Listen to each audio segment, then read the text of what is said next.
Ang kwento natin ngayon ay tungkol sa mga Pilipinong doktor na may maganda ng karera sa Amerika, ngunit nasira ang lahat dahil sa kanilang kasakiman. Bago tayo magsimula ay huwag kalimutang mag-like at pindutin ang subscribe button at notification bell para maging updated kayo sa bago nating Tagalog True Crime Stories. Si Alexander Baldonado ay isang respetadong doktor sa Queens, New York City.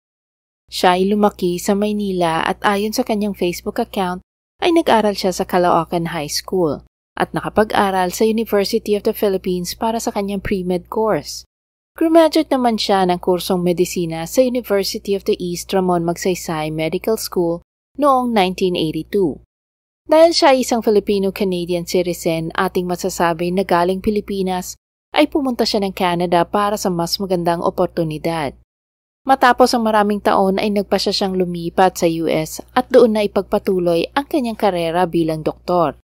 Si Alexander ay isang espesyalista ng internal medicine at kilala bilang family doctor sa komunidad ng Woodside sa Queens, New York City.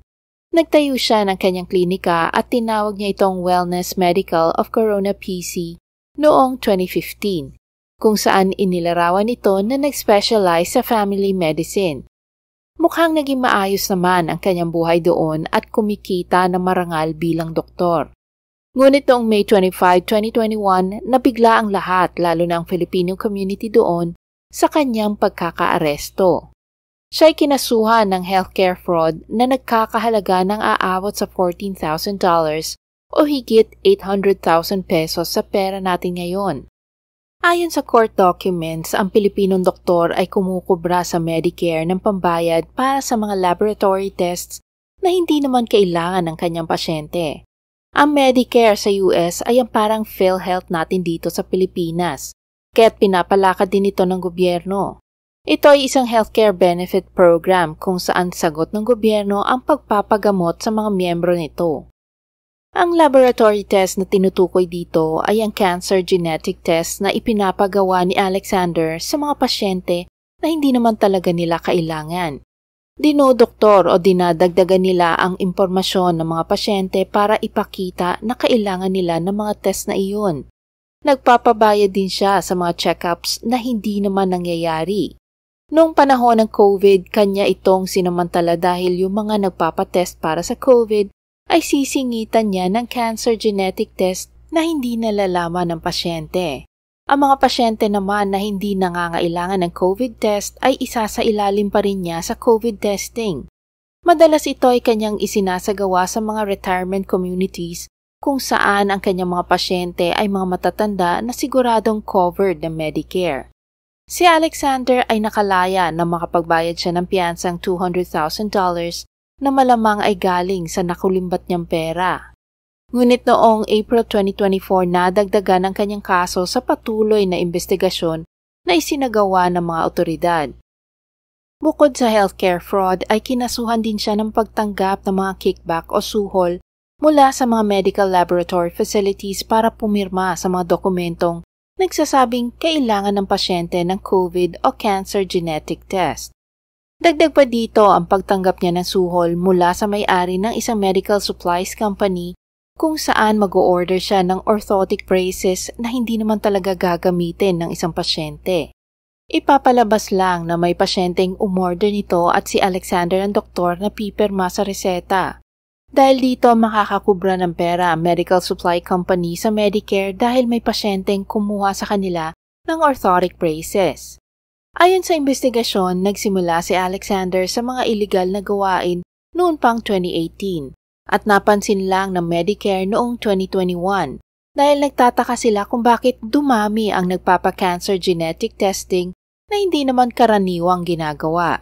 Nang puntahan ng FBI ang mga pasyenteng binisita daw ni Alexander o kaya'y pinatest ng cancer, ay halos lahat ay nagsabing hindi nila kilala ang doktor na iyon at hindi kailanman sila nagpakonsulta sa kanya. Kaya't ngayon dumami ang kanyang kasong kinakaharap at lumobo ang halaga ng pera na kanyang nakulimbat na aabot sa $24 million o 1.3 billion pesos sa pera natin ngayon. Dahil dito, si Alexander ay kinasuhan ng FBI ng isang kaso ng conspiracy to commit healthcare fraud 6 na kaso ng healthcare fraud, 2 kaso ng panloloko, 1 kaso ng pagtanggap ng suhol, at 1 kaso ng paghingi ng suhol. Nagkaroon siya ng bail hearing noong June 2024. Iniulat ng service officer ang kanyang mga paglabag sa mga kondisyon na ipinataw ng hukuman habang nakakalaya, kabilang ang hindi pag-ulat sa kanyang pre-trial officer, masamang pag-uugali at mga paglabag sa curfew. Dahil dito ay binago ang kanyang conditional release sa house detention o house arrest kung saan mananatili lang siya sa isang lugar at limitado na ang kanyang mga galaw. Dito ay magsusuot siya ng ankle bracelet na may GPS para ma-monitor lagi ng mga otoridad kung nasaan siya at kung sumusunod siya sa mga kondisyon na ipinataw ng korte. Naging usap-usapan ang balitang ito sa Filipino communities doon kaya naman kinover ito ng mga kilalang news outlet sa Pilipinas gaya ng GMA News at ABS-CBN. Nagalit ang Pilipinong doktor na makita niyang kinukuhanan siya ng local reporters natin paglabas niya ng korte matapos ang kanyang bail hearing.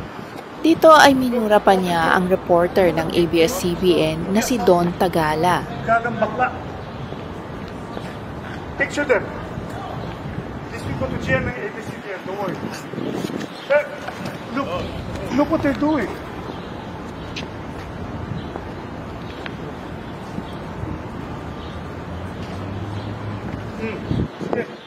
Noong February 12, 2025, ang 69 years old na si Alexander ay nahatulang nagkasala sa mga kasong isinampa sa kanya. Kaya't siya ay agad na inaresto muli matapos ang paglilitis. Ang kanyang sentensya ay dedesisyonan pa ng hukom base sa mga ebidensyang ipinakita at mga batas na nilabag. Ang susunod na hearing ay gaganapin sa June 26, 2025. Tinatayang ilang dekada din siyang makukulong dahil bawat kaso na isinampa ay may 10 taong parusa. Ang susunod nating kwento ay tungkol sa doktor na ginamit ang propesyon para abusuhin ng kanyang otoridad para iligal na mga pagreseta ng gamot sa mga pekeng pasyente. Noong October 2018, 9 na medical professionals ang inaresto sa isang drug bust sa New York. Isa dito ay ang 50 years old na Pilipinong doktor na si Dante Acebo Cubangbang. Si Dante ay lumaki sa Pilipinas. Nagtapos siya ng medisina sa Far Eastern University Nicanor Reyes Medical Foundation noong 1993.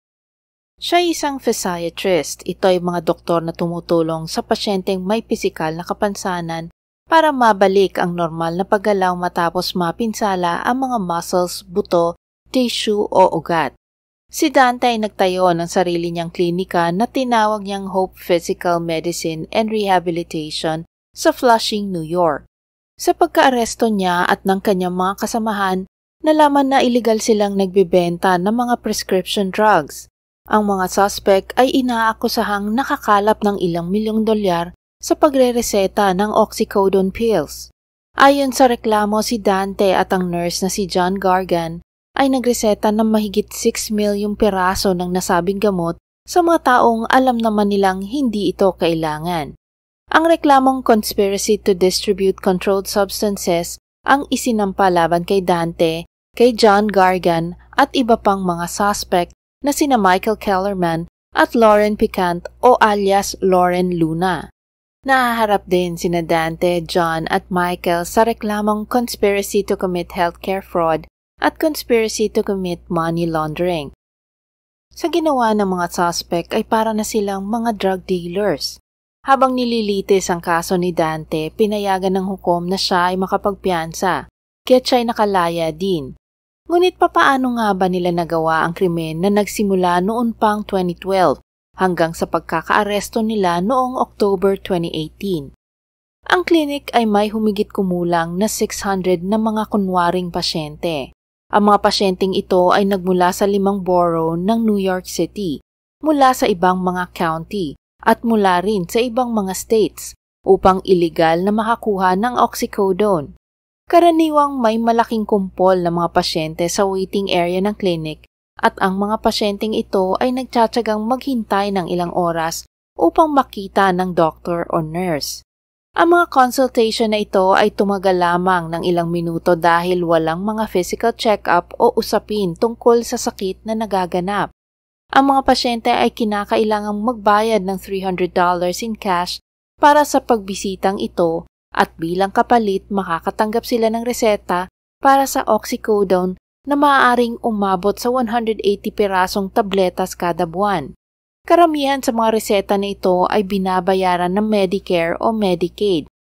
Mula lamang sa $300 na bayad sa pagbisita ng pasyente, tinatayang nakakalikom sila ng humigit kumulang na $2 million in cash bawat taon. Si Dante at ang nurse na si John ang pumipirma sa mga reseta. Sinasabing umabot sa 6 million pills ang nareseta nila mula 2012 hanggang 2018.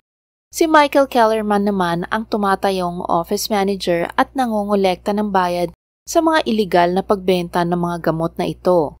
Si Michael din ang nag-aayos ng mga medical records para palabasin na ang clinic ay isang lehitimong negosyo. Si Lauren Piquant o Lauren Luna ay ang receptionist ng clinic. Siyang tinatawag na crew chief.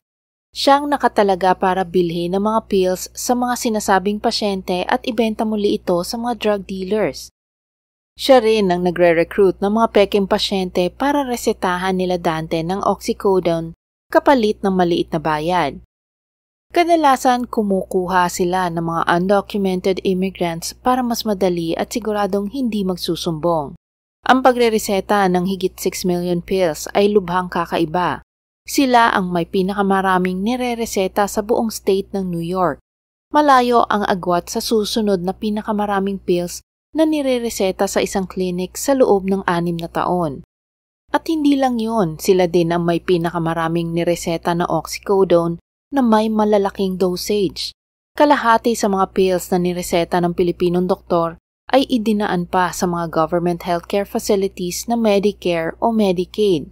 Dagdag pa dito ang pag-uutos sa mga pasyente na kumuha ng urinalysis test na hindi naman nila kailangan. Ang lahat ng kinikita ni Dante ay idinideposito niya sa 6 na bank accounts na nakapangalan sa clinic para hindi mahalata ang malaki at sunod-sunod na pasok ng pera. Sinasabing aabot sa $5 million na cash ang kanilang natanggap at pinaghati-hatian sa mga nagdaang taon. Sa katunayan, inamin ni Dante na meron siyang $1 million in cash sa kanyang safe sa bahay at sa opisina. Kailangan niya kasing itago ang mga perang natatanggap at hindi ideposito sa bangko para hindi mahalata ng gobyerno. Wala pa dito ang ibinabayad sa kanila ng Medicare o Medicaid, kung saan sinacharge dito ang bawat clinic visits ng pasyenteng re-resetahan nila ng oxycodone. Dahil sa iligal nilang gawain, lahat ng pondo sa kanilang bank accounts ay pinahold ng mga otoridad. Noong October 2019, 1 taon mula nang sila ay nadakip, si Dante at ang kasama nitong si Michael ay umaming nagkasala. Dahil dito, ang Pilipinong doktor ay nakulong. Sinubukan niyang umapela para makapagpiyansa muli, ngunit hindi na ito pinayagan ng korte. Noong September 2022, inutusan si Dante ng korte na bayaran ang Medicare at Medicaid ng higit $2 million para sa mga peking medical charges na kanilang siningil sa mga health insurance facilities. Siya rin ay hinatulang makulong ng 15 years at matapos nito ay may karagdagang 3 taong supervised release. Ang ating susunod na kwento ay tungkol sa doktor na may edad na ngunit nagawa pa ring sirain ang kanyang propesyon para lang sa pera. Noong June 2015 napabalitang isang matandang Pilipinong doktor ang inaresto sa New York. Ito ay ang 77 years old na si Rogelio Lucas. Damay din ng kanyang misis na si Lydia Lucas na tumatayong office manager sa clinic ng asawa. Si Rogelio ay nag-pre-med sa University of the Philippines at nagtapos ng medisina sa University of the East. Noong 1972 ay nagtungo silang mag-asawa kasama ang mga anak sa Amerika para doon na ituloy ang pagbuo ng kanilang pamilya. Naging maayos at mariwasa ang kanilang pamumuhay doon at ang mag-asawa ay nabiyayaan ng 8 anak. Minsan ding naging doktor sa army si Rogelio ng ilang taon. Kilala sila sa kanilang komunidad dahil na rin sa tagal na nila doon at pagbibigay serbisyo sa mga nangangailangan. Kaya't nabigla ang lahat nang mabalitaan na sila'y dinakip ng mga otoridad. Sina Rogelio at Lydia ay kinasuhan ng pagbebenta ng mga reseta para sa gamot na oxycodone sa loob ng higit 6 na taon. Mahigit $600,000 na cash ang nasamsam mula sa kanilang tahanan sa Scarsdale. Kinumpiska din ang mga medical records at bank transactions mula sa kanilang mga bahay at sa opisina. Ayon sa akusasyon, si Rogelio ay regular na nagbibigay ng reseta ng oxycodone sa mga individual na walang lehitimong medikal na pangangailangan para sa gamot na ito. Ang asawa naman na si Lydia ang tumutulong sa pangongolekta ng humigit kumulang sa $120 para sa bawat pagbisita sa klinika. Sa patuloy na investigasyon, nalaman na si Rogelio ay nagre-reseta ng gamot para sa humigit kumulang 45 hanggang 50 na individual kada araw. Kaya tinatayang kumikita sila ng $5,000 hanggang $6,000 kada araw. Ayon sa pulisya, mula January 2009, sumulat si Rogelio ng mahigit 23,600 na reseta ng oxycodone para sa humigit kumulang na 3.1 million na tabletas. Ang mga tabletas ay may tinatayang halaga na $77 million sa black market. Ang siste dito ay lalapit ang mga drug runner sa klinik ni Rogelio at magbabayad ng $120 para sila ay maresetahan para sa gamot na oxy. Sa pamamagitan ng reseta ay makakakuha na sila ng gamot sa pharmacy. Matapos nito ay ibibigay nila ang mga gamot sa drug dealers na siya namang magbibenta ng mga gamot na ito sa labas. Dahil sa katandaan ay inoferan sila ng prosekusyon ng plea deal, ngunit hindi ito tinanggap ng mag-asawa. Mas gusto nilang dumaan sa paglilitis sa pag-aakalang sila ay mapapawalang sala. Ngunit dahil sa mga ebidensyang nakalap ng mga otoridad noong September 2018, sina Rogelio at Lydia ay napatunayang nagkasala at nahatulan na makulong. Si Rogelio ay makukulong ng 1 hanggang 4 na taon at si Lydia naman ay makukulong ng 1 hanggang 3 taon. Ang ating huling kwento ay tungkol sa mga doktor na sinamantala ang kahinaan ng kapwa Pilipino para lang makamenos sa gastos. Noong 1985, ang mga doktor na sina Elnora at Jefferson Kalimlim ay nahirapan pagsabayin ng trabaho habang pinapalaki ang kanilang 3 mga anak. Isa pa ay bagong lipat pa lamang sila sa Amerika mula Pilipinas, kaya't nag-a-adjust pa ang mag-anak sa buhay doon. Si Jefferson ay isang ear, nose, and throat doctor habang si Elnora naman ay isang licensed physician at nakatira sa isang mayamang komunidad sa Brookfield, Wisconsin. Nang binisita sila ng ina ni Elnora doon, ang lola ay nag-alala kaya't para makatulong sa sitwasyon, iminungkahi nito na kumuha ang mag-asawa ng kasambahay sa Pilipinas. Ang kanilang napili ay ang 19 years old na si Irma Martinez. Si Irma ay mula sa isang mahirap na pamilya sa Camarines Sur. Agad inasikaso ang mga papeles at dokumento nito sa Pilipinas at pinalabas na kailangan ni Irma ng isang operasyon sa Estados Unidos. Madali silang nakakuha ng visa para sa kasambahay gamit ang rekomendasyon ng mag-asawang doktor. Pagdating doon ay itinuro kay Irma ang mga dapat niyang gawin, ang asikasuhin ang mga gawaing bahay at alagaan ng 3 anak na mag-asawa. Sa pagdaan ng mga buwan ay nasanay na siyang gumising mula alas 6 ng umaga at matulog ng alas 11 ng gabi. Dahil nga't iligal na dinala ng mag-asawang doktor ang kanilang kasambahay, siya ay itinatago kahit sa mga malalapit nitong kaibigan. Kung merong pagtitipon at salo-salo sa malaking bahay ng mag-asawa, ay ipinapakilala siya ng mga ito bilang kamag-anak at kadalasan kapag may party ay inuutusan siya ng mga ito na huwag nang lumabas sa kanyang kwarto sa basement. Tuwing linggo pag nagsisimba, si Irma ay kailangang umupo malayo sa pamilyang Kalimlim at hindi siya pinahihintulutang makipag-usap sa ibang tao. Hindi rin siya pwedeng sumagot ng telepono hanggat hindi ito nagri-ring ng 10 beses na indikasyon na isa sa mga Kalimlim ang tumatawag. Ang ganitong kalakaran ay naging normal at tinanggap na lamang ni Irma dahil nangako ang mag-asawa na ipoproseso nila ang kanyang green card. Hindi siya pinagbawalan na makipag-usap sa kanyang pamilya sa Pilipinas, ngunit hindi niya ito pwedeng gawin gamit ang telepono. Kailangan pa niyang sumulat sa kanyang mga kaanak gamit ang 2 sobre. Ito ay ipapadala sa address ng mga kalimlim sa Pilipinas at mula doon ay ipapadala naman ang sulat sa mga magulang ni Irma.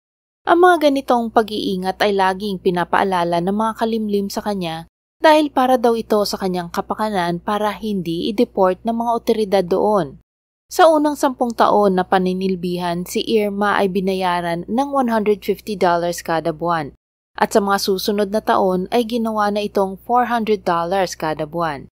Halos lahat ng sahod niya ay ipinapadala sa Pilipinas. Ang kanyang sahod ay maliit kumpara sa dapat na pasahod ng isang kasambahay sa Amerika. Pero kapag ito ay dumating sa Pilipinas, ang halaga nito ay malaki, lalo na sa probinsya. At yun ang nagpabago sa takbo ng buhay ng kanyang pamilya. Dahil sa padalang pera, napaaral ni Irma ang lahat ng kapatid hanggang kolehiyo. Ito rin ang ginagamit pambili ng maintenance na gamot ng kanyang ama dahil ito ay may high blood. Nakatulong din ito sa operasyon ng kanyang ina nang malaman na ito ay may cancer. Dahil sa regular na pagpapadala ni Irma ng pera, nakabili ang mga magulang niya ng lupang sakahan, kalabaw at kalaunan isang traktora na nagpagaan ng buhay ng kanyang ama bilang isang magsasaka. Ngunit sa katagalan umabuso din ang pamilyang binubuhay ni Irma sa Pilipinas. Marami na itong hinihingi gaya ng pagpapagawa ng magandang bahay at pagbili ng magagarang damit. Lalong nalungkot ang buhay ni Irma dahil parang hindi na nakontento ang pamilya niya sa ilang libong pera na kanyang pinapadala. Sa mga sulat ay madalas niyang banggitin ang kanyang kalungkutan dahil wala siyang kalayaan at walang kaibigan sa Amerika. Noong 1992, ang kalungkutan niya ay nadagdagan dahil ibinalita sa kanya na pumanaw ang bunso niyang kapatid na hindi pa niya nakikita. Ngunit dahil sa wala siyang papeles ay hindi siya makauwi. Dumaan ang 1 dekada ay hindi niya nadaluhan ang kasal ng kanyang mga kapatid. Nagkaroon ng 3 pang mga anak ang kanyang ina, ngunit hindi niya ito nakilala. Kahit ang lamay at burol ng kanyang lolo ay hindi niya rin napuntahan. Ang mga anak naman ng mag-asawang doktor ay malalaki na at may kanya-kanyang trabaho. Ngunit ang kalagayan ni Irma ay hindi nagbago. Wala pa rin ang green card na ipinangako sa kanya, ngunit hindi nawala ng pag-asa si Irma dahil naniniwala siyang isang araw ay ibibigay na lamang ito ng kanyang mga amo. Tumagal sa halos 20 taon ang paninilbihan ni Irma sa bahay ng mga kalimlim dahil nagtulungan ang buong pamilya para siya ay maitago sa kanilang malaki at marangyang bahay sa Brookfield, Wisconsin. Ngunit bandang huling taon ng 1990s nakilala ni Irma si Sherry Bantog. Siya ay ang kasintahan ng bunsong anak ng mga kalimlim na si Jack. Una ay ipinakilala si Irma sa kanya bilang kamag-anak. Ngunit sa katagalan, unti-unting napansin ni Sherry ang kakaibang pagtrato ng pamilya sa kanya. Hindi bilang kamag-anak kundi isang kasambahay. Noong araw ng kasal nila ni Jack, sinabi pa niyang paupuin si Irma kasama ang pamilya kalimlim. Ngunit hindi dito pumayag ang mga magulang ni Jack. Pero hindi nagtagal ang pagsasama ng bagong kasal dahil matapos lamang ang 7 buwan ay naghiwalay din sina Sherry at Jack. Ngunit hindi pinatulog ng kanyang konsensya si Sherry. Naawa siya sa kalagayan ni Irma sa bahay ng mga kalimlim. Kaya't nagdesisyon siyang i-report sa US Department of Immigration and Naturalization Services ang sitwasyon ni Irma. Emosyonal at umiiyak si Sherry nang ibahagi nito ang kalagayan ni Irma. Kaya agad silang kumilos para tingnan kung may katotohanan ang mga sinasabi nito. Noong 2004, isang undercover agent ang nagpanggap na isang kartero mula sa post office. Kumatok ito sa bahay ng mga kalimlim at ang sumagot ay si Jefferson Jr. na isa sa mga anak ni Elnora. Tinanong ng undercover agent kung nandoon ba nakatira si Irma Martinez. Ngunit sa halip na sabihin na hindi niya ito kilala ay sinabi niya na mag-iisang taon na itong wala sa kanilang bahay. Ang salaysay niyang yan ang ginamit ng agent para kumuha ng search warrant noong September 2004. Agad nilang sinugod ang bahay ng mga kalimlim at ang pintuan ay binuksan ni Jefferson Jr. Nang makita ni Elnora ang mga otoridad, kaagad itong tumakbo sa basement para sabihin kay Irma na magtago. Ang mga FBI agents kasama ang Immigration and Customs Enforcement agents ay pumasok sa bahay at nagtungo sa basement kung saan naroroon ang kwarto ni Irma.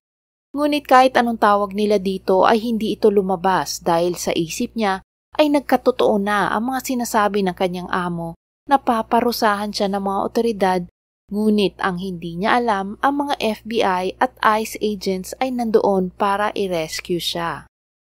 Kasunod noon ay ang pag-aresto kina Elnora at Jefferson. Ang mga kaibigan at kakilala ng pamilya ay nagulat dahil ang mayamang mag-asawa ay meron palang itinagong kapwa Filipino sa kanilang basement sa loob ng 19 na taon.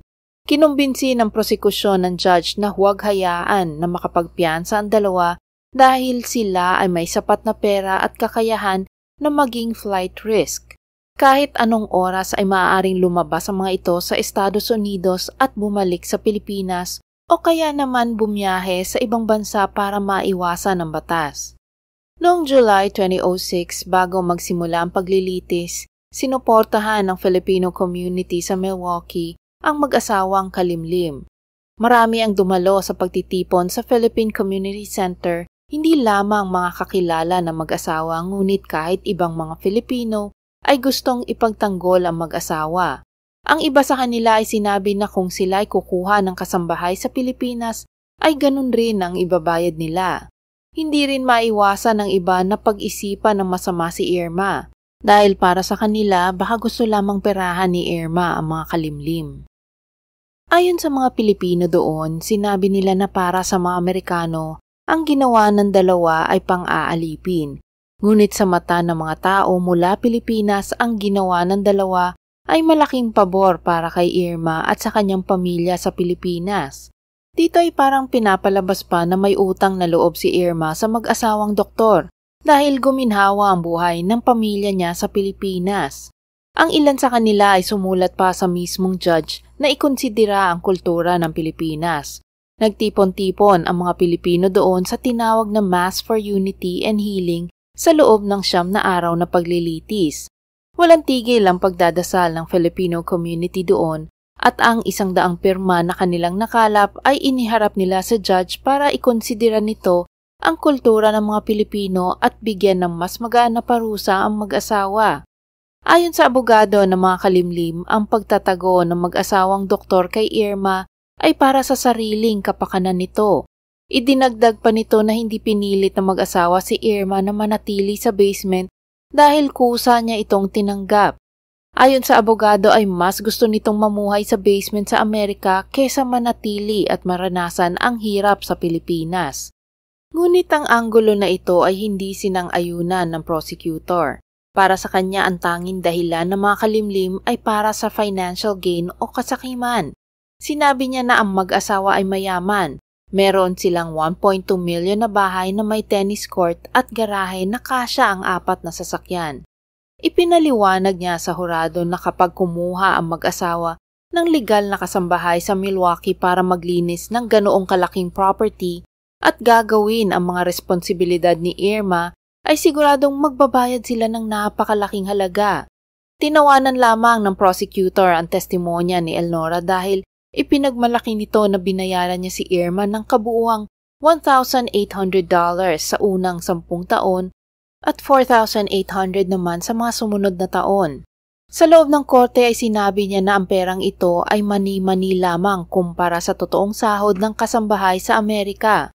Kinwestiyon ng prosecutor na kung totoo silang mabait at gustong makatulong, bakit hindi nila binayaran si Irma ng minimum wage na naaayon sa legal na pasahod sa Wisconsin. Sa huli sinabi ng prosekusyon na si Irma ay isang biktima. Ito ay walang pinag-aralan kaya sinamantala ng mga doktor ang pagkakataon at tinakot si Irma para madali itong kontrolin upang maisip na wala na siyang magagawa kundi magtrabaho araw-araw ng walang day off mula alas 6 ng umaga hanggang alas 11 ng gabi. Gaano pa man kaliit ang sahod. Bago basahin ng judge ang desisyon ay binigyan niya ng pagkakataon si Irma na magsalita. Sa kanyang salaysay ay sinabi niya na hindi niya alam kung ano ang kanyang sasabihin dahil mahal pa rin niya ang mag-asawa. Sa loob ng halos 2 dekada, ang tanging alam niya ay sumunod sa utos ng mga ito.